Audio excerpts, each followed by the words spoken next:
Greetings, folks. A few days ago, a friend of mine released a video showing a good exercise for running a chord progression in all 12 keys.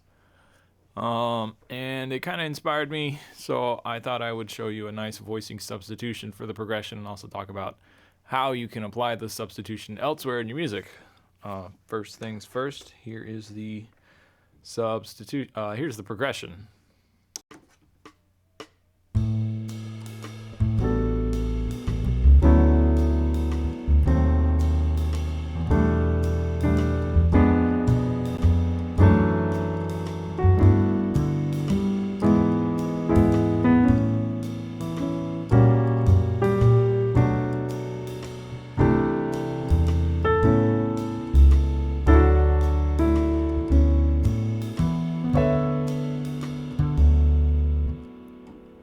Okay, it's pretty simple. It's kind of just a walk up chromatically from the starting point you're in. In the case for this video, I'm in the key of D, and I'm going to talk about how the progression, how you can apply the substitution to basically each of the passing chords. So here's the substitution I want to talk about. It's basically when we get to the sixth chord of the song. It's a substitution to get from the passing chord. In this case, it's B diminished, A sharp diminished, to get to that. So the substitution is this. It's this voicing right here. And there's a few names we can use for this voicing. The first name is A sharp diminished with a ninth. We could call it a C triad over an A sharp diminished.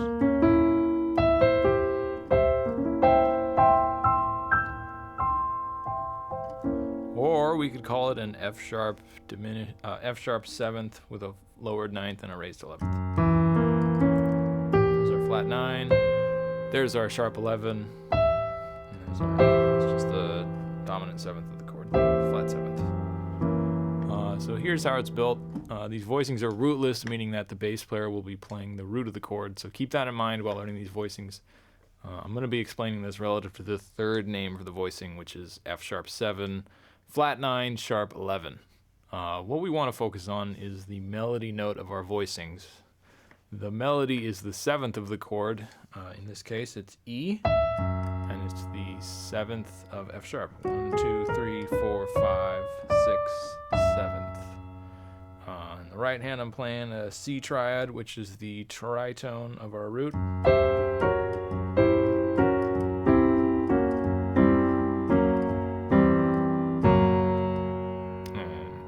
And in my left hand, I am playing some inversion of the rootless dominant 7th voicing for the key we're in. So we're in the key F sharp, so our dominant 7th voicing is 1, 3, 5, 7. And we're playing it rootless, so this is our rootless dominant 7th chord. And in this case, I am playing it in this inversion, knowing that the bass player is playing this note. This voicing becomes interesting because we have this shape inside of it, which a lot of you gospel cats will know from this kind of sound. All right, that's that.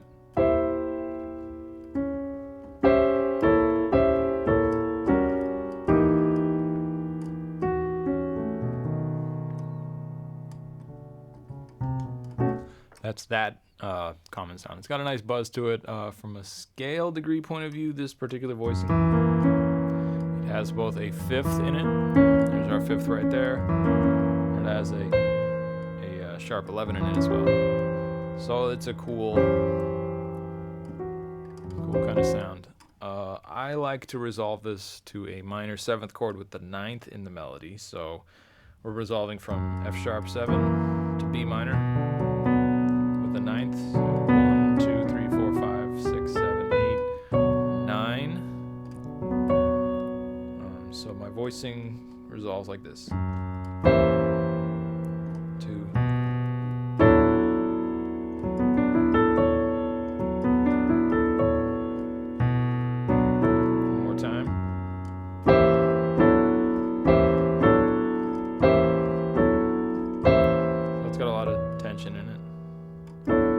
resolves very nicely and sounds very pretty. So here, my right hand is basically moving from a C triad to an A triad. And my left hand is moving from some form of that A sharp diminished chord to some form of a B minor triad. So here's what it sounds like walking through a couple of those left hand inversions with the right hand playing the C to A triad. So first things first, I'll play A sharp diminished triad in the left hand root position, B minor root position left hand. So again, next inversion.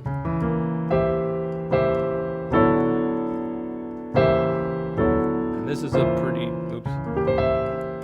this right here, this is a pretty common D major voicing. And then here's the next one. And then finally, my left hand and my right hand, right like that. So one more time through those guys.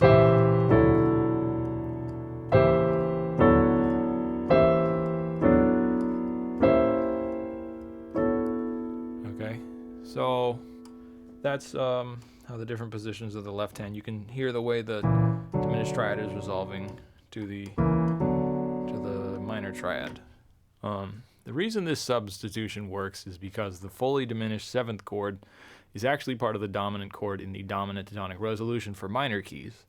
If we look at the notes A sharp, C sharp, E, G for fully diminished seventh, and playing F sharp in the bass, we will see that the diminished seventh chord in our right hand occupies the following scale degrees. We got our third, our fifth, our seventh, and our lowered or flatted ninth.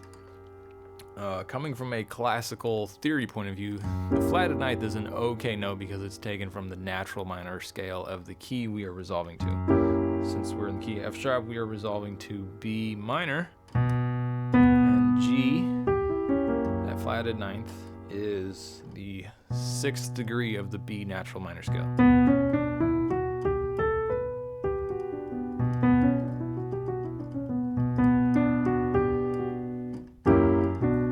That's kind of why it works. Now, that's a whole lot of musical math, so let's get back to how it can be applied. Basically, everywhere you have some form of a dominant to tonic resolution, you can use this.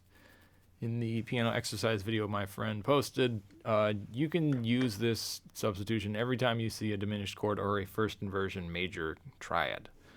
So let's walk through figuring it out in the key of D. Here is our initial chord progression. Right there. Now let's walk through finding the subs. So basically everywhere we have a diminished chord or a first inversion, major triad resolving to something. So D sharp is our first diminished chord and it's resolving to E. So we can replace D sharp diminished with B7. So our substitution is going to be B7 flat 9, sharp 11.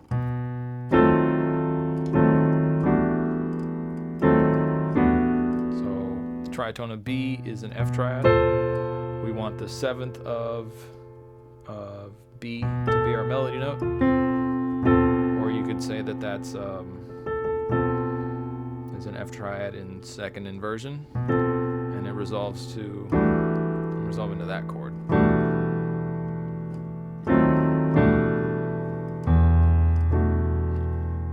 The next one is F going to F sharp, so C sharp is the 5.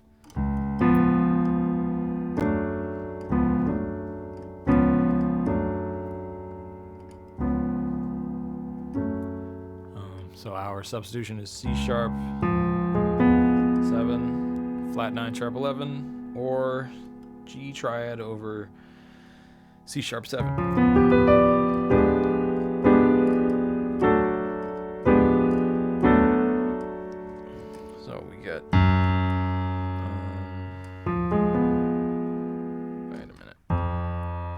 I'm sorry, I did that wrong. So we get F.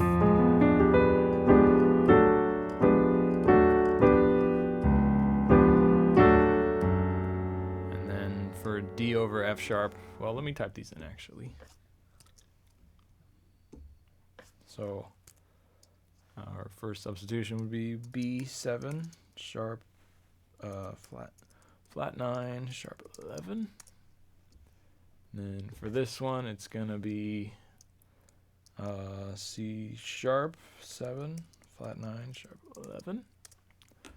For this one, it's gonna be, let's see, D7 is our substitution right there, because it's basically a D chord resolving a G, so D7 flat 9 sharp 11. Next is E over G sharp, which is basically an E chord, so E7 flat 9 sharp 11.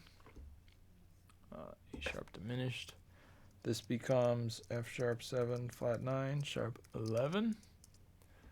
And then we got this last one here. This is A7 flat 9 sharp 11. Oops. Let me make these a little more readable.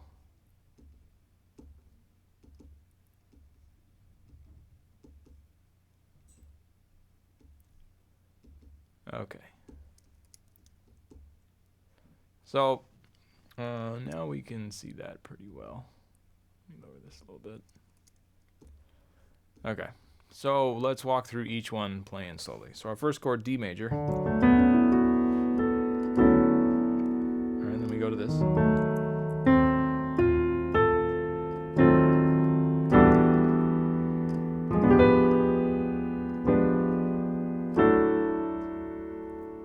And then for this one, we can do.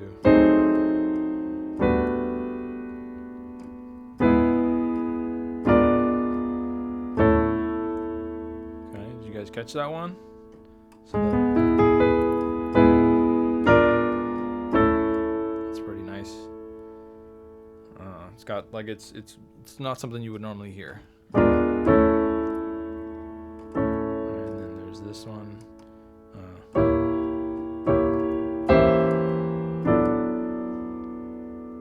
That was the A sharp.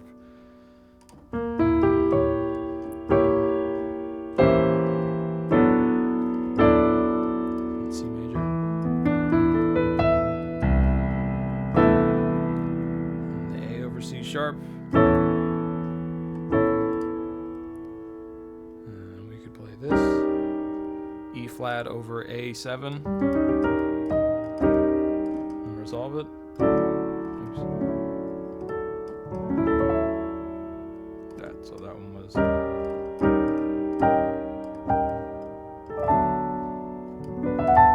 Like that. Now that's a whole lot of harmonic tension and release, and it might not sound good for the song if you use it every chance you get, but the whole point of this is to do it during practice so you can get the voicings under your fingers and decide later how it's appropriate to use them and where. So this is how I might use them. Bear with me, I'm a sax player, I'm not a keyboard player, so I'm trying to get through this as nicely as I can. Here we go. I'm doing this without the track, by the way.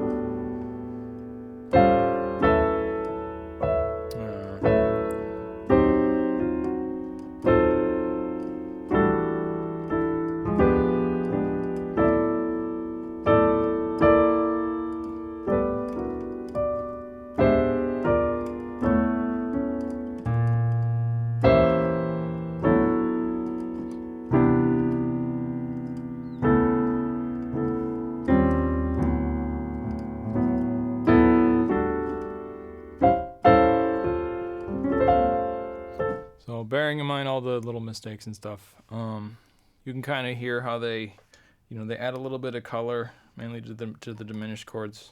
Oops.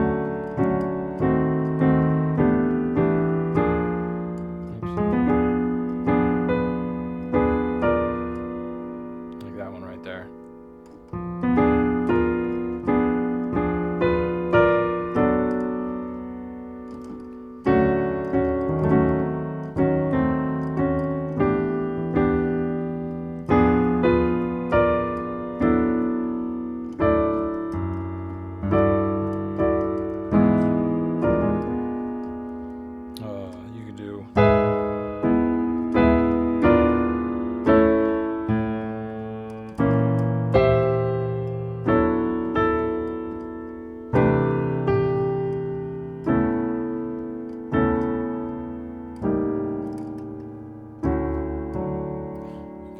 that.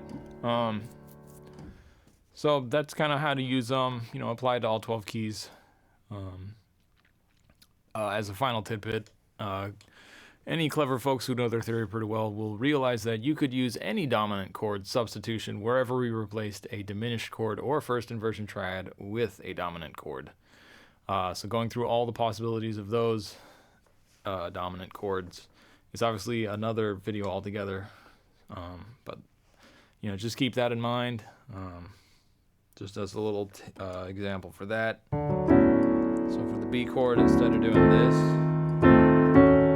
you can do that chord. Or just regular B9. That one.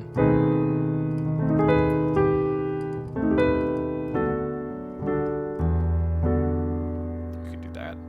So there's a whole lot of possibilities. And if you check out Kevin's video, you'll notice as the song gets further and further along, when he gets into some of the more, I guess not easier keys, but just some of the keys that that are more common in gospel music, you'll notice him throwing in some of those dominant substitutions. Anyway, thanks for watching, and have fun with this substitution.